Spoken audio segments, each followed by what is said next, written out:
દરરોજ ટિફિનમાં શું બનાવવું એ દરેક ગૃહિણી માટે એક મોટો કોયડો હોય છે. ટિફિન એવું હોવું જોઈએ જે પૌષ્ટિક હોય, ઝડપથી બની જાય અને બપોરે ઠંડુ થયા પછી પણ ભાવે. તમારા માટે અહીં આખા અઠવાડિયાનું એક ટિફિન મેનુ પ્લાનિંગ છે. સાપ્તાહિક ટિફિન મેનુ. વાર મેનુ શાક પ્લસ રોટલી અન્ય હેલ્ધી ટિપ્સ. સોમવાર ભીંડાનું મસાલેદાર શાક પ્લસ ફુલકા રોટલી. ભીંડા ચીકણા ન થાય તે માટે તેમાં થોડો લીંબુનો રસ નાખવો. મંગળવાર મગની દાળ કોરી અથવા ફણગાવેલા કઠોળ પ્લસ પરાઠા. પ્રોટીનથી ભરપૂર અને લાંબો સમય પેટ ભરેલું રાખે છે. બુધવાર દૂધી ચણાની દાળનું શાક પ્લસ રોટલી પ્લસ ગોળ. દૂધી હલકી હોય છે અને પચાવવામાં ઉત્તમ છે. ગુરુવાર મિક્સ વેજીટેબલ અથવા ટિંડોળાનું શાક પ્લસ થેપલા.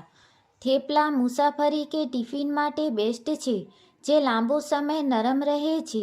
શુક્રવાર બટાકા પૌવા અથવા વઘારેલી ખીચડી. પુલાવ અઠવાડિયાના અંતે કંઈક હળવું અને ચટપટું. શનિવાર પનીર ભુરજી અથવા સેવ ટમાટાનું શાક પ્લસ પરોઠા. શનિવારે થોડું સ્પેશિયલ અને સ્વાદિષ્ટ, ઝડપથી અને ટેસ્ટી આઈડિયાઝ. કઠોળનો ઉપયોગ. જો શાકભાજી સમારવાનો સમય ન હોય તો રાત્રે મગચણા કે ચોળી પલાળી દો. સવારે વઘારતા માત્ર 10 મિનિટ લાગશે. ગ્રેવી વગરના શાક. ટિફિનમાં કોરો શાક વધુ સારો રહે છે કારણ કે તે ઢોળાવાનો ડર રહેતો નથી. પૂરક આહાર. ટિફિનમાં હંમેશા થોડું સલાડ, કાકડી, ગાજર અથવા છાશ સાથે આપો. ટિફિનને લાંબા સમય તાજું રાખવાની ટિપ્સ.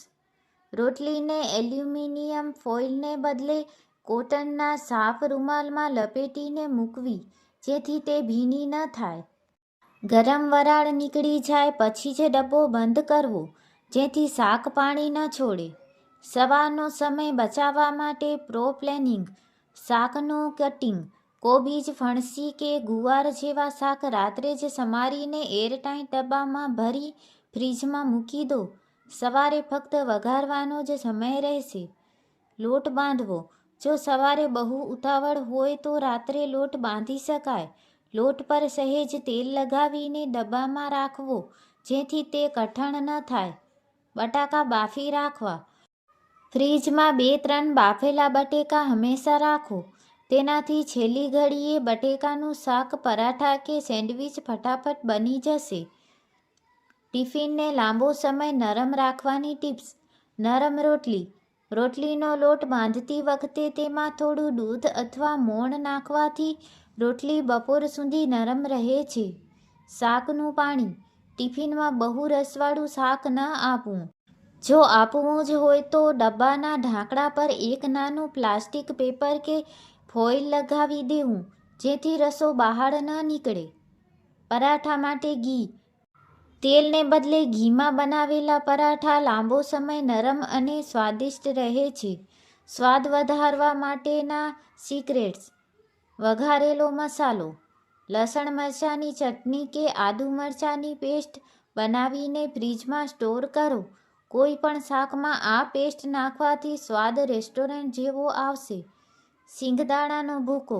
ભીંડા, ટિંડોળા કે ગુવારના શાકમાં છેલ્લે થોડો શેકેલા સિંગદાણાનો ભૂકો નાખવાથી શાક કોરું અને ટેસ્ટી બનશે. ખાટું મીઠું ટચ. જો શાક થોડું મોડું લાગતું હોય તો તેમાં ચપટી આમચૂર પાવડર અથવા લીંબુ અને સહેજ ખાંડ નાખવી. હેલ્ધી અને ક્વિક આઈડિયાઝ. એક જ વાસણમાં જમવાનું. જો શાક રોટલી બનાવવાનો સમય ન હોય તો વઘારેલી ખીચડી અથવા વેજીટેબલ પુલાવ બેસ્ટ છે. સલાડ અલગથી. કાકડી કે ટમેટાં ક્યારેય શાક સાથે ન રાખવા. તેનાથી શાક બગડી શકે છે.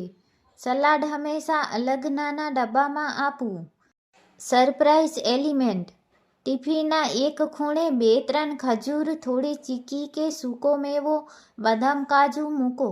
બપોરે કામના થાક પછી આ એનર્જી બૂસ્ટરનું કામ કરશે. ખાસ ટીપ. જો શાક વધ્યું હોય તો સવારે તેને મસળીને લોટમાં નાખી મસાલા પરાઠા બનાવી લો આનાથી બગાડ પણ અટકશે અને નવો નાસ્તો તૈયાર થઈ જશે. શાકભાજીની ફ્રેશનેસ અને ટેસ્ટ માટે રંગ જાળવી રાખવા વટાણા, પાલક કે ફણસી જેવા લીલા શાક બનાવતી વખતે તેમાં ચપટી ખાંડ નાખવાથી તેનો લીલો રંગ જળવાઈ રહે છે. જો બપોરે ટિફિન ખોલતી વખતે ફ્રેશ લાગે છે. ગ્રેવી વગરનું પનીર. જો ટિફિનમાં પનીર આપવું હોય તો તેને રસવાળું બનાવવાને બદલે પનીર ભુરજી અથવા કઢાઈ પનીર કોરું આપો. પનીરને ગરમ પાણીમાં 2 મિનિટ રાખીને પછી શાકમાં નાખવાથી તે બપોર સુધી નરમ રહેશે. ક્રિસ્પી શાક. ભીંડા કે ટીંડોળાનું શાક બનાવતી વખતે મીઠું છેલ્લે નાખવું. જો શરૂઆતમાં મીઠું નાખશો તો શાક ચીકણું થઈ જશે અને બપોરે લોચો વળી જશે. રોટલી અને પરાઠા માટેની માસ્ટર ટિપ્સ. દૂધનો મોણ. રોટલીનો લોટ બાંધતી વખતે પાણીને બદલે અડધું દૂધ અને અડધું પાણી વાપરવાથી રોટલી રૂ જેવી નરમ રહે છે. પડવાળી રોટલી. જો સાદી રોટલી બપોરે કઠણ થઈ જતી હોય તો પડવાળી રોટલી 2 પડવાળી બનાવો. તે લાંબો સમય ફ્રેશ રહે છે. થેપલામાં દહીં. થેપલાના લોટમાં થોડું મોણ અને 1 ચમચી દહીં નાખવાથી તે 2-3 દિવસ સુધી બગડતા નથી અને એકદમ સોફ્ટ રહે છે. સમય બચાવવાના શોર્ટકટ્સ. રેડી ટુ યુઝ મસાલા. લસણ, આદુ અને મરચાંની પેસ્ટ રવિવારે જ બનાવીને કાચની બરણીમાં તેલ નાખીને ફ્રીજમાં રાખી દો. આખું અઠવાડિયું ચાલશે. શેકેલો લોટ. ચણાનો લોટ બેસન શેકીને ડબ્બામાં ભરી રાખો. જ્યારે શાકભાજી ઓછી હોય અથવા સમય ન હોય ત્યારે ભીંડા કે શિમલા મરચાંમાં આ લોટ નાખીને ફટાફટ બેસનવાળું શાક બનાવી શકાય. ટમેટાની પ્યુરી. જો ટમાટાં મોંઘા હોય અથવા સમારવાનો સમય ન હોય તો ટમાટાની પ્યુરી બનાવીને આઈસ ટ્રેમાં જમાવી દો. સવારે ફક્ત 1 ક્યુબ શાકમાં નાખી દેવી. ટિફિન બોક્સની સ્માર્ટ ગોઠવણી. ભીનાશાયથી બચો. જો તમે ટિફિનમાં ફળ જેમ કે સફરજન કે પપૈયું આપતા હો તો તેના પર સહેજ મીઠું કે લીંબુ છાંટવું જેથી તે કાળા ન પડે. પણ યાદ રાખજો, ફળ હંમેશા અલગ નાના ડબ્બામાં જ રાખવા. નેપકિનનો જાદુ. ટિફિનની નીચે એક પેપર નેપકિન રાખવો જેથી જો કદાચ શાકનો રસો લીક થાય તો કપડાં કે બેગ બગડે નહીં. ઠંડુ થવા પછી પેકિંગ. ગરમાગરમ રોટલી કે ભાત ક્યારેય સીધા ડબ્બામાં ન ભરવા. તેની વરાળથી પાણી છૂટે છે અને ખોરાક ચીકણો થઈ જાય છે. 1 મિનિટ બહાર રાખી પછી જ પેક કરવું. Pro tip. અઠવાડિયામાં 1 દિવસ જેમ કે શુક્રવારે લેફ્ટઓવર ક્રિએટિવિટી રાખો. રાતની વધેલી દાળમાંથી દાળ પરોઠા અથવા વધેલા ભાતમાંથી ચાઇનીઝ ફ્રાઈડ રાઈસ બનાવી શકાય છે.